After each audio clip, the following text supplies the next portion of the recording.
Assalomu alaykum hurmatli abituriyentlar. Men Usmonjon Ro'zmatov Sardor School xususiy maktabining biologiya fani o'qituvchisiman. Milliy sertifikat imtihonida 64 talik penet kattaklarini chizmagan holatda, qisqa fursatda, qisqa vaqt sarflagan holatda javob topish yo'lini o'rgataman.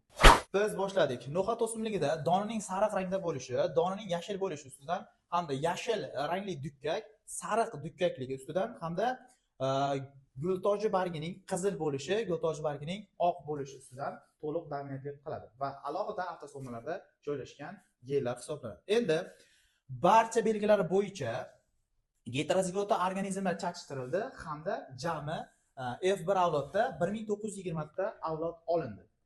Xo'p, shundan nechtasi yashil, ya'ni donining rangi yashil, dukkaklari yashil hamda gultoji barglari qizil bo'lgan o'simliklar olinadi.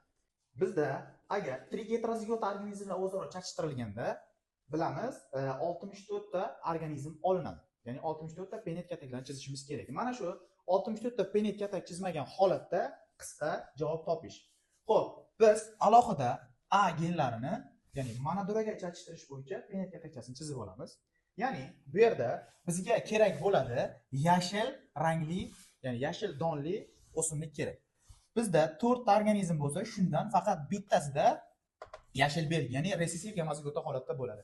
Agar xuddi shu chaqishtirishimizda B va D genlariga soladigan bo'lsak, bunda ham jam organizmlar 4 tadan chiqadi. Shu sababli berilgan, ya'ni so'ralgan organizmlarni topib ketaveramiz. Qaraymiz.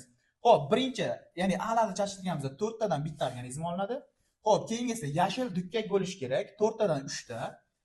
Hamda qizil gultoji bargli o'simliklar bo'lishi kerak. Bular ham 4 tadan 3 ta organizm olinadi. Ana endi, xo'p, tepadagi raqamlarni ko'paytirib chiqamiz. 1 da 3 ga ko'paytirsak 3, 3 ni 3 ga ko'paytirsam 9 ta.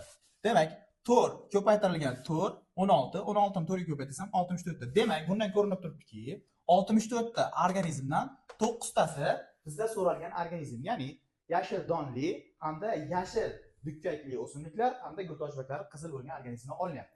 Bizda jami organizm 1920 ta, demak 64 tadan 9 ta o'simlik olinib turgan bo'lsa, 1920 tasidan 270 ta mana shu savolda so'ralgan o'simlik olinadi.